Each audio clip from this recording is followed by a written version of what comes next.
भंते।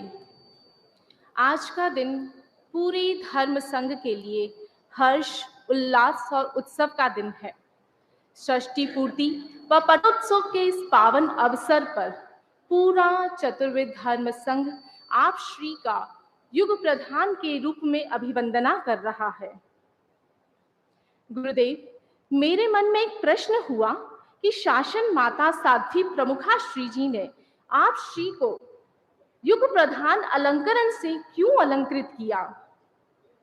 समाधान मिला श्री कृष्ण और नारद जी के प्रसंग में। कहा जाता है नारद जी श्री कृष्ण के अंतःपुर में कभी भी चले जाते थे, उन्हें कोई भी रोक टोक नहीं थी। एक बार वे श्री कृष्ण के अंतःपुर में गए और देखा कि श्री कृष्ण वहां पर नहीं है, तो उन्होंने रुक्मणी से पूछा कि श्री कृष्ण कहाँ हैं?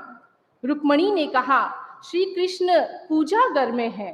वे पूजा घर में गए और देखा श्री कृष्ण वहां पर ध्यान कर रहे हैं। थोड़ी देर बाद उन्होंने अपनी आंखें खोली तो नारद जी ने मुस्कुराते हुए पूछा कि भगवान, पूरी दुनिया आपका ध्यान करती है, मैं समझ नहीं पा रहा कि आप किसका ध्यान करते हैं। श्री कृष्ण ने हंसते हुए कहा, नारद जी, मैं अपने भक्तों का ध्यान करता हूँ। गुरुदेव, मुझे लगता है चतुर्वेद धर्म संघ जहाँ आपका ध्यान करता है, वहीं आप अपने भक्तों का, अपने शिष्य समुदाय का ध्यान करते हैं। संघ का हर सदस्य सतत आपकी स्मृति में रहता है।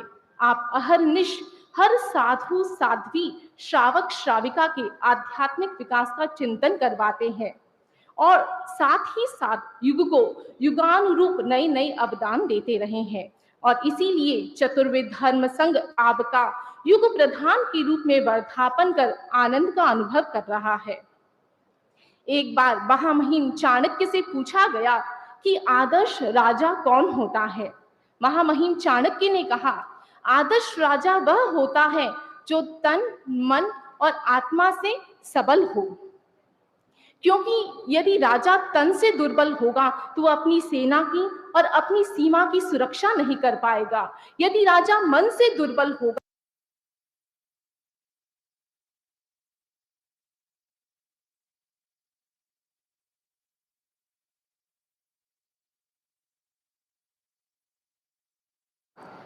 गुरुदेव, आप संघ सम्राट हैं, युग प्रधान हैं, क्योंकि आपका शरीर बल, मनोबल और आत्मबल तीनों ही प्रबल है।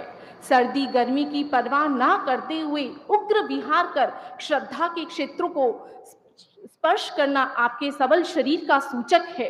हर कठिनतम निर्णय को निष्पत्ति तक पहुंचाना आपके दृढ़तम मनोबल का परिचायक है और आपकी उत्कृष्ट सेवा, समता, सहिष्णुता और निष्प्रियता आपके प्रबल आत्मबल का साकार रूप है।